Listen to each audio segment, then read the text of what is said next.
ایک غریب آدمی بدو رات کے وقت وہ کہیں بیچارہ صبح سے چلا تھا، مدینے پہنچتے اسے رات ہو گئی. اس نے ڈرتے ہوئے نا خیمہ ہی باہر لگا لیا. جہاں رات ہوئی نا آدھی رات کو کوئی 1-2 بجے سمجھ لے پہنچا مدینے تو اس نے باہر نے خیمہ لگا لیا. بیوی اس کی امید سے تھی، بچے کی ولادت کا وقت قریب آ گیا، بیمار ہو گئی. اس نے خیمہ لگایا، بیوی اندر ہے. حضرت عمر فاروق گشت پہ تھے رات کو، ساتھ ایک غلام تھا. حضرت عمر فاروق رضی اللہ تعالیٰ عنہ کہنے لگے وہ آگ جل رہی ہے تھوڑی سی، پتہ کرو کون ہے. تو آپ کا غلام پتہ کرنے گیا تو بدو نے ڈانٹ دیا، کہنے لگے جاؤ تمہیں کیوں بتاؤں. حضرت عمر خود گئے، کہنے لگے مسافر بھائی بتا تو صحیح. کہنے لگا جی چھوڑے، میں آپ کو کیوں بتاؤں، میں کون ہوں، کیسے آیا ہوں. فرمایا خیمے کے اندر سے کراہنے کی آواز آتی، کوئی درد سے چیخ رہا ہے، بتا ہمیں بات کیا ہے. کہنے لگا جی میں فلاں بستی فلاں علاقے کا ایک غریب ہوں، امیر المومنین عمر فاروق سے ملنے آیا ہوں، اور رات ہو گئی ہے تو یہاں خیمہ لگایا ہے، صبح میں ان سے مل کے چلا جاؤں گا. تو رات کو تکلیف دینا پسند نہیں کیا، تو میری بیوی امید سے تھی، اب بچے کی ولادت کا وقت قریب ہے، پاس کوئی نہیں. حضرت عمر کہنے لگے تو ٹھہر میں ابھی آیا. چہرے پہ نقاب ہے، اسے بتایا نہیں میں ہی امیر المومنین. عمر دوڑے گئے اپنی زوجہ سے، کہنے لگے اگر تجھے بہت بڑا اجر مل رہا ہو تو حاصل کرے گی. کہا کروں گی. تو کہنے لگے چل پھر میرے ساتھ، بہت بڑا اجر ہے. ایک دوست کے ہاں ولادت کا وقت ہے، ضرورت کی چیزیں ساتھ لے لو. اس عورت نے تھوڑے دانے لے لیے، گھی لے لیا. حضرت عمر سے کہنے لگی لکڑیاں اکٹھی کر لیں. امیر المومنین کونسلر کی بات نہیں بتا رہا آپ کو، میں آپ کو ایم پی اے کی بات نہیں بتا رہا، ایم این اے کی بات نہیں بتا رہا، جو 10 گاؤں کو ملا کے چیئرمین بنا اس کی بات نہیں بتا رہا. اس کی بات بتا رہا ہوں جو 22 لاکھ مربع میل کا حکمران ہے.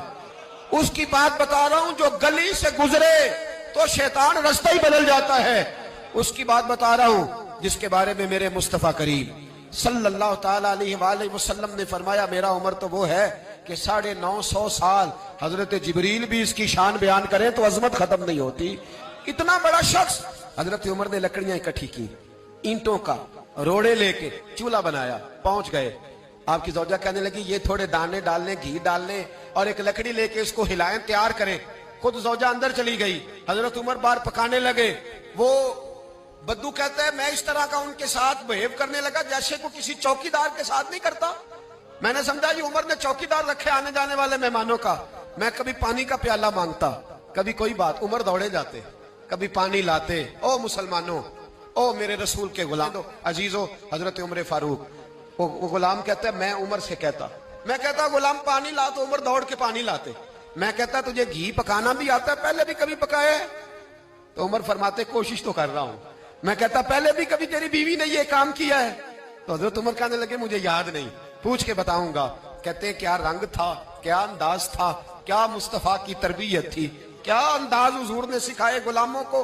یہ کس طرح کا امیر ہے کہ یہ ہنڈیاں پکا رہا ہے، پھونکے مار رہا ہے ایک غریب کے لیے، دیہاتی کے لیے جسے جانتے بھی نہیں. اندر اس شخص کی بیوی کے ہاں بیٹا پیدا ہوا تو حضرت عمر کی بیوی اندر سے بول کے کہنے لگی امیر المومنین مبارک ہو، آپ کے دوست کے ہاں بیٹا پیدا ہوا ہے. جب کہا نا امیر المومنین مبارک ہو تو وہ شخص کہتا ہے میرے ہاتھ کانپنے لگے اور میں اس طرح دوڑا کہ میری پگڑی گر گئی. میں دوڑا تو عمر نے بلایا، کہا کدھر جاتے ہو؟ کہنے لگا آپ امیر المومنین ہیں، آپ امیر المومنین، آپ عمر ہیں. کیسر و کسرا جس کے نام سے کانپے آپ وہ ہیں، جسے مصطفیٰ نے دعا مانگ کے اللہ سے مانگا وہ والے عمر ہیں آپ، جس کے لیے علی المرتضیٰ فرماتے ہیں میں روز دعا کرتا ہوں وہ والے عمر ہیں، جس کے بارے میں ابو بکر صدیق نے فرمایا تھا کہ میں اللہ سے کہوں گا مولا جو تیرے محبوب کی امت کے حق میں سب سے بہتر تھا میں اسے خلیفہ بنا کے وہ والے عمر ہیں. عمر امیر المومنین کی بیوی وہ تو خاتون اول ہوتی ہے، وہ تو ملکہ ہوتی ہے، اور تیری بیوی دائی بن کر ایک غریب کے بچے کے پاس بیٹھی رہی ولادت کے وقت. عمر امیر المومنین ہو کے تیری داڑھی ساری دھومے سے بھر گئی، تو ڈیوٹی کرتا رہا. تو سیدنا عمر رو پڑے اور اس بدو کو سینے سے لگا کے کہنے لگے تجھے پتہ نہیں تو کہاں آیا ہے، اس شہر کا پتہ ہے؟ اس نے کہا حضور کہاں ہے؟ فرمایا یہ میرے نبی کا مدینہ ہے، یہ مصطفیٰ کا مدینہ ہے. یہاں امیروں کا استقبال نہیں ہوتا، یہاں غریبوں کے استقبال ہوتے. یہاں حضور نے اس اسٹیٹ پہ میرے رسول پاک نے وہ والا رنگ دیا ہے کہ اب غریب سر اٹھا کے جینے لگے ہیں، اب مزدوروں کو عزتیں ملنے لگی ہیں، اب یتیموں نے سر اٹھا لیا ہے کہ ہمارا کوئی سننے والا